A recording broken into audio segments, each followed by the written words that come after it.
Is everybody ready? Would everybody please join me in the Pledge of Allegiance?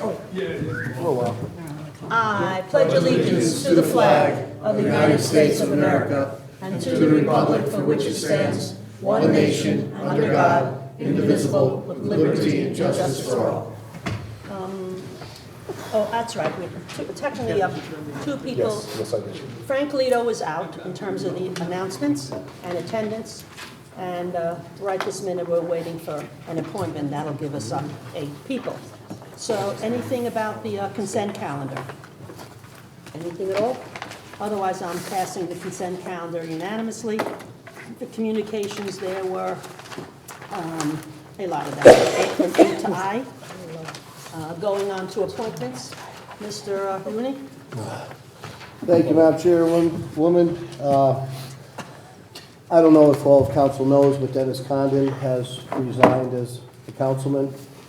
We have made a decision to appoint Jonathan Formicello to take Dennis's place. We appreciate his service. We will miss him, but I think Jonathan will be a great fit. That being said, I'd like to make a motion for Jonathan Formicello of 25 Rolling Ridge Road to Town Council, filling a vacancy left by Dennis Condon for a term ending November 25th, 2019. Do I hear a second? Second about Mr. Reed. Any discussion? Thank you. A little bit of a cold, so be patient with me here. Jonathan has been a resident of Monroe since 2012. He graduated from the College of Holy Cross with a BA in History and Political Science. While attending Holy Cross, Johnson received the Frank D. Comerford Award for superior ability in public speaking. Jonathan later went on to receive his J.D. graduating magna cum laude from Quinnipiac University School of Law. Jonathan is currently an associate with the law firm of Heidel, Petone Murphy, and Bach. Jonathan served Monroe on the Building Board of Appeals from 2015 to 2017. The residents of Monroe elected Jonathan to Planning and Zoning Alternate in 2017, a position he has held till now.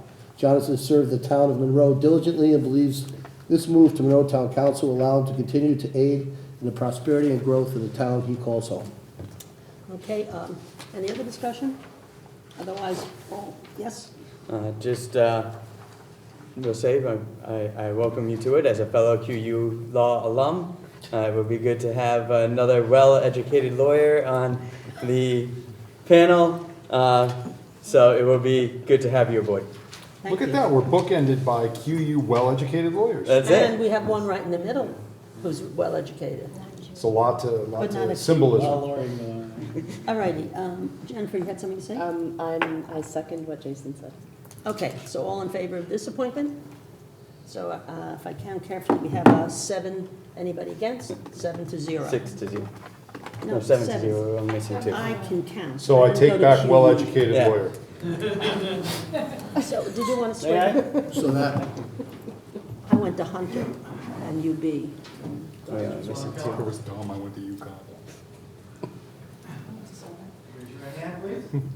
Do you solemnly swear or solemnly and sincerely affirm, as the case may be, that you will faithfully discharge according to law your duties as a member of the town council to the best of your abilities, so help you God, or on penalty of perjury?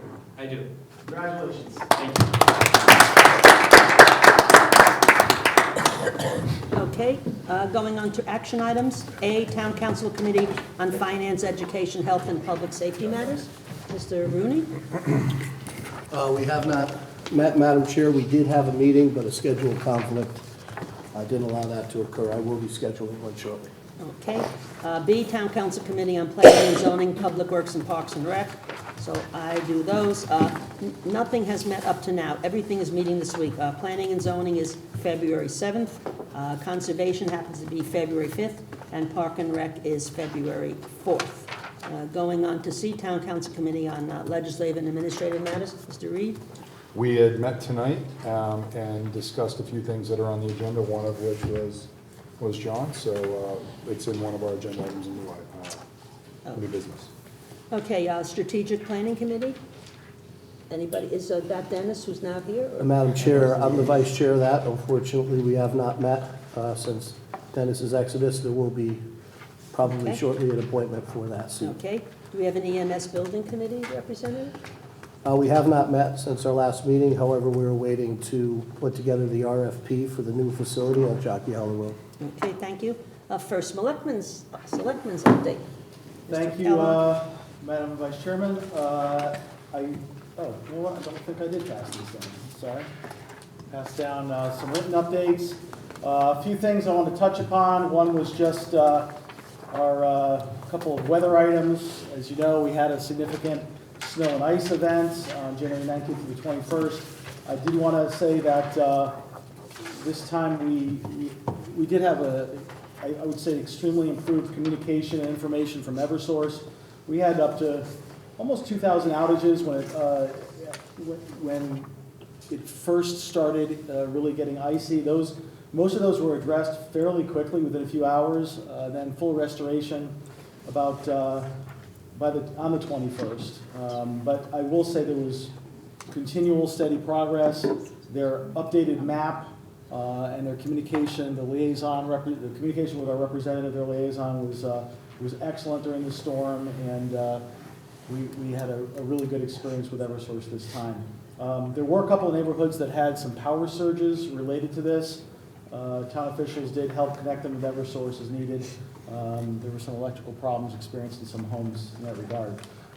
And then just skipping over to the other weather issue, after that, as you know, we had a significant rainfall event. Once again, we had water over the roadway on Route 25 in the area of the construction zone, which is very frustrating and very concerning.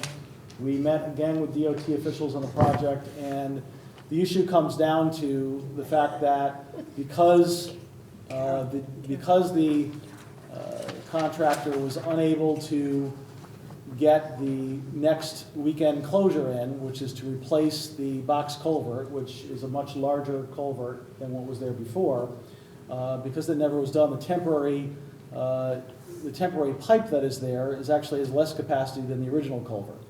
So you have a situation that until they do their next closure, we're going to have this ongoing risk of diminished water flow into the roadway, which is, as I said, again, very frustrating. They are working with Aquarian, so they attempt to lower the water levels by opening up a gate in Easton whenever possible. Obviously, that did not help this last time. We had heavy rainfall, and we had coupled with the fact that the ground was so icy that a lot of the water just simply had nowhere to go. So again, it resulted in a need to temporarily have a detour. Unfortunately, we're going to have to just keep monitoring it and hope for not a lot of rainfall between now and when they can get the next phase of this done. Wanted to mention, I know there were, I had a couple of questions, and one came from Councilmember Aguilar about St. Jude. They had a HVAC issue there that had to be addressed urgently, so it did result us in moving. We had about 7 days of which that we could not run programming there over a 12-day period. So Parks and Rec, as soon as we found out, notified all the participants, or moved an event to another location like a school, or have, in most cases, tacked on the days at the end, which is covered by our existing agreement. Our existing lease handles that in exactly that fashion, that we just tack the days onto the end. So that is the plan, and we are back in there now, and again, people have been advised of that. And then last but not least, I do want to mention, every year we have issues with mailboxes in town, and I wanted to make sure that this council is aware of the town's policy, a longstanding policy in this regard. Obviously, our plow operators do an excellent job, but accidents do happen.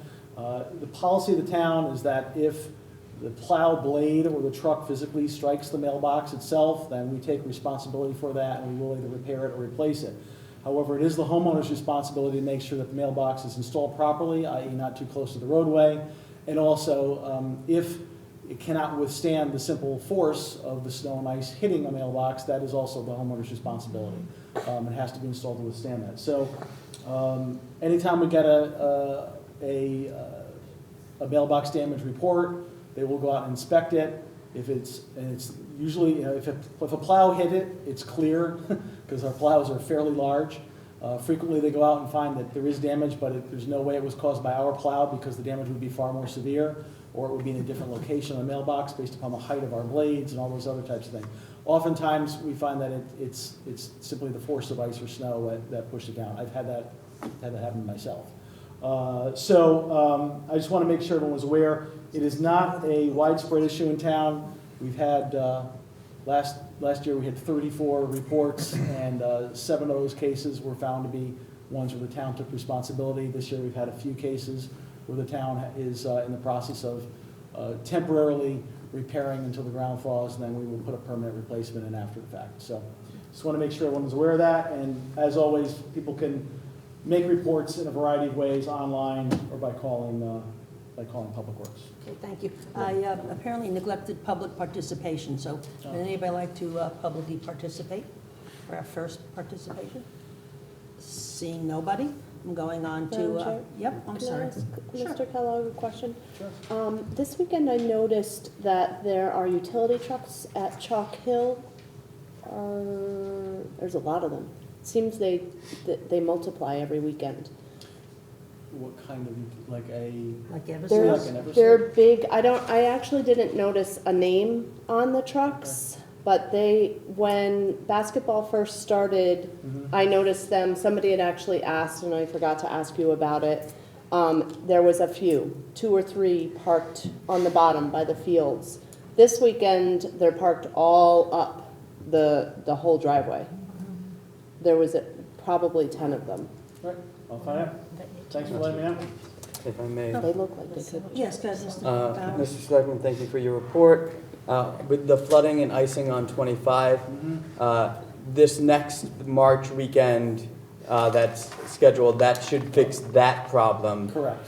But that is not the final shutdown. That is not the final shutdown, no. But my understanding is the next weekend closure, which they're saying March, but I think that's also weather dependent and asphalt Of course. plants and all those stuff, but targeting for March is a much larger culvert than even the original culvert. So yes, as far as moving water from one end of the roadway to the other, I'm told that will address that issue. Thank you. You're welcome. Okay, there's no unfinished business. Going on to new business. A, resolution regarding the VCS Human Capital Management Scheduling Software Agreement. So I will introduce the following resolution. Resolution regarding VCS Human Capital Management Scheduling Software Agreement, and move for its adoption. Resolved, that Kenneth M. Kellogg, First Selectman of the Town of Monroe, is authorized to execute and deliver on behalf of the Town of Monroe the service agreement and any associated documents by and between VCS Human Capital Management for scheduling software in the Police Department. Do I hear a second to this? Do we need a second? Yeah. So, is that Mr. Reed? Yes. Okay, so discussion, Mr. Kellogg? Thank you, Madam Vice Chairman. You have my memo in this regard. I want to commend the chief and his team for investigating this solution. The chief had identified that we have an inordinate amount of time being spent by our sworn officers, particularly supervisors, in this administrative task, particularly dealing with overtime, private duty jobs, et cetera. Very time-consuming, very complex process of making those calls and filling those slots based upon a variety of factors.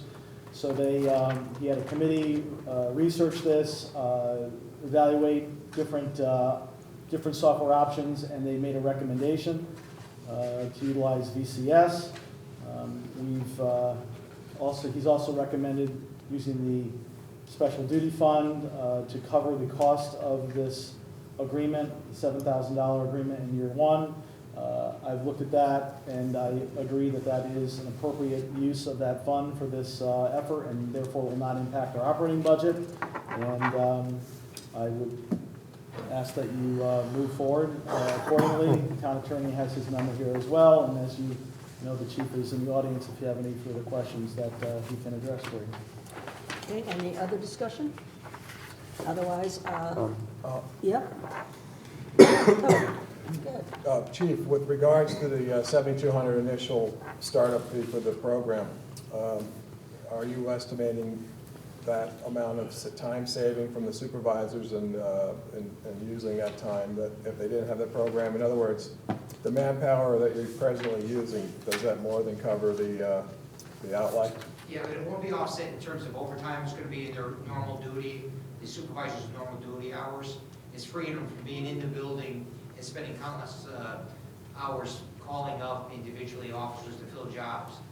All he is required to do now is enter the job into the system, and then basically it automatically begins contacting these officers by the means that they want. They program how the numbers they want to be called at, etc. The machine automatically does that. Therefore, the supervisors now go about doing other supervisory duties, particularly on the road. So the time that the supervisors were utilizing to do this overtime management now will be done via the computer. I know it's not overtime during the regular working hours, but you would surmise that this more than covers that outlay of Yeah, I cash believe more than... so. We'll get more benefit from the officers, the sergeants being on the road, going to calls or supervising the personnel, than we will be sitting in an office filling these jobs. Thank you. There's none of us. Okay, so we're voting on this resolution, Jason? So in the fees section of their contract, there's a couple of ways that there could be additional fees. One being travel, customary travel expenses for training. One being if the number of users assigned exceeds the number of licenses purchased. And then the other is being if there's any above and beyond training. Are we worried about any of those additional expenses above and beyond the amount that's already on the invoice? The quote includes the training and the setup costs. That's going through our contract, seeing what requirements are according to the collective bargaining agreement and the instruction to our officers. The other costs are the options that are available that I'm not really interested in right now. I just wanted to take care of the basic time-consuming billing of the jobs. There's billing aspects which possibly could take over for the finance right now, which finance is doing. I'm not sure how cost-effective that would be, but I do know that just filling these jobs automatically will save a significant amount of officers' time, supervisors' time. Do we know how many users are included in the quoted license? We're roughly at the 60 user rate because we're having our regular full-time officers, several part-timers that we have, and then our dispatchers because it also filled dispatch jobs as they become available. And are we at all worried about if that number is going to increase above that 60 user rate? We'd have to be approved for more officers or more civilian staff. Thank you. I don't see it happening. Okay, anybody else? Otherwise, all in favor of this motion? It passes 8-0. I'm sorry, 8-0, I'm sorry. Once I don't do this very often, I could come back by demand. Anyway, the next resolution is establishing tax deferment program for federal employees affected by shutdown. Now, before we do this, Mr. Lito sent me a text. I'd like to read the whole thing that way. Every word is correct. With respect to the resolution regarding the government shutdown, please announce for me that I want to thank our state representative, J.P. Straczynski, and First Selectman Kellogg for being ahead of the bill before signed into law. J.P. Ken and I had the opportunity to speak frequently in advance of the legislation immediately when J.P. found out that the bill was being floated around Hartford. He saw it all the way through to the end, and the second the governor signed it, we were immediately crafting a resolution for the town of Monroe. I also want to acknowledge and thank Mrs. Martin for reaching out as it was signed into law to show her support for such law and to make sure we were addressing it. It is at these times that I am grateful to live in a community where we always rally in a bipartisan manner for the best for Monroe. Frank Lito. So going on now, I will introduce the following resolution. Resolution establishing tax deferment program for federal employees affected by shutdown and move for its adoption. And the resolution reads, pursuant to Special Act 19-1, Section 7, as approved by the Connecticut General Assembly and signed by the Governor on January 22, 2019, the Town of Monroe, by and through its Town Council as the legislative body of the town, does hereby establish this tax deferment program. So for discussion, first of all, we need a second. A second for this motion? Seconded by Ms. Aguilar. Discussion? If I may, Mr. Kellogg? Sure. So, again, I guess first I'll echo the comments that were relayed by Chairman Lito. This was certainly a collaborative effort and something, once again, that we wanted to be on top of and you know, be the good neighbors to our federal partners. I know that the federal shutdown has ended, so there may be a concern as to whether or not this should proceed tonight.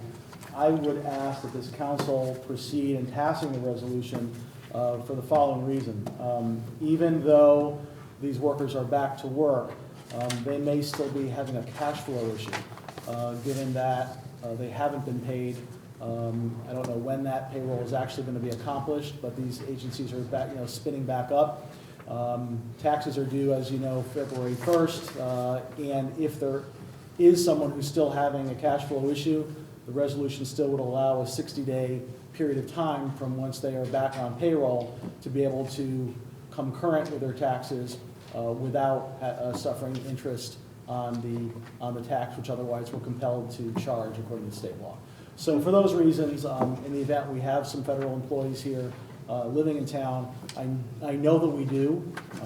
We actually had opened our food pantry to some federal employees during the shutdown, so I know there are some folks that had some issues.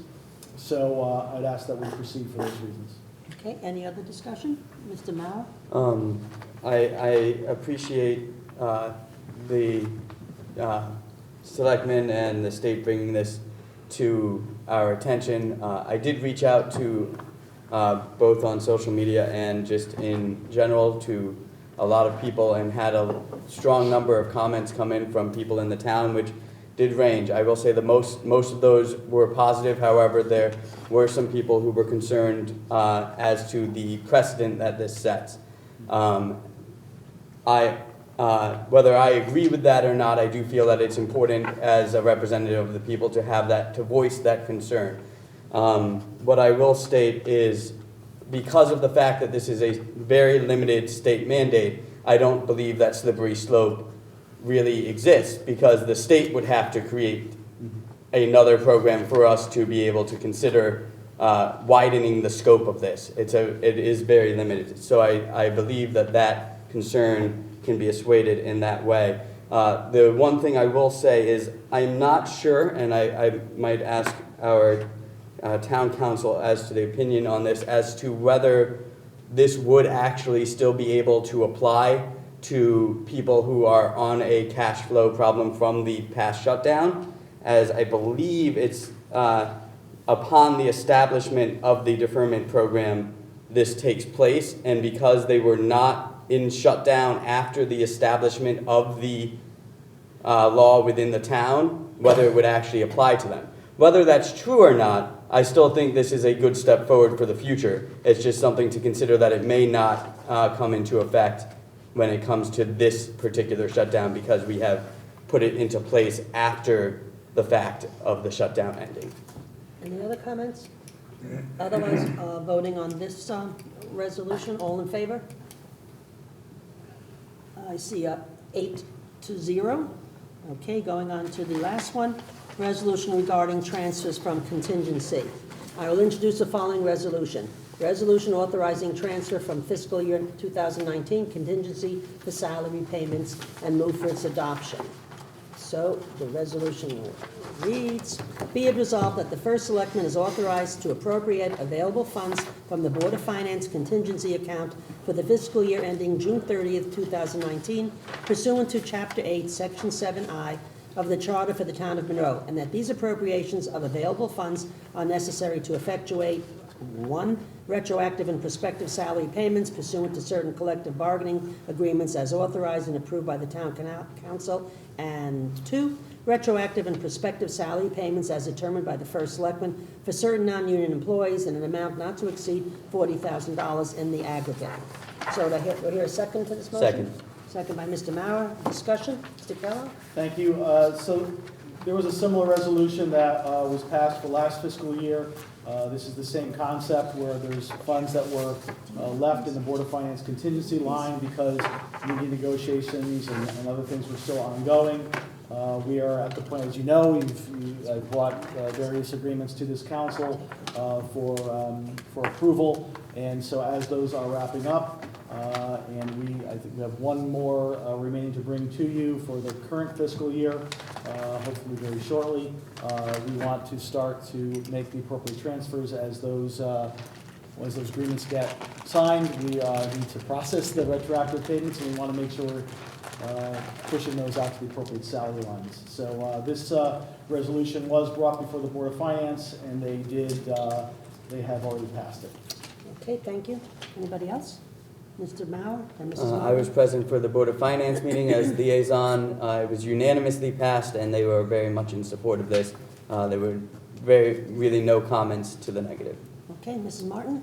Mr. Kellogg, this is money that we set aside in contingency to Correct. cover That's contract correct. stuff? Okay. Yes. Okay, anybody else? Otherwise, voting for this resolution, all in favor? Passes on 9-0. 8-0. Well, I don't know. I'm sorry, it's having 9 people.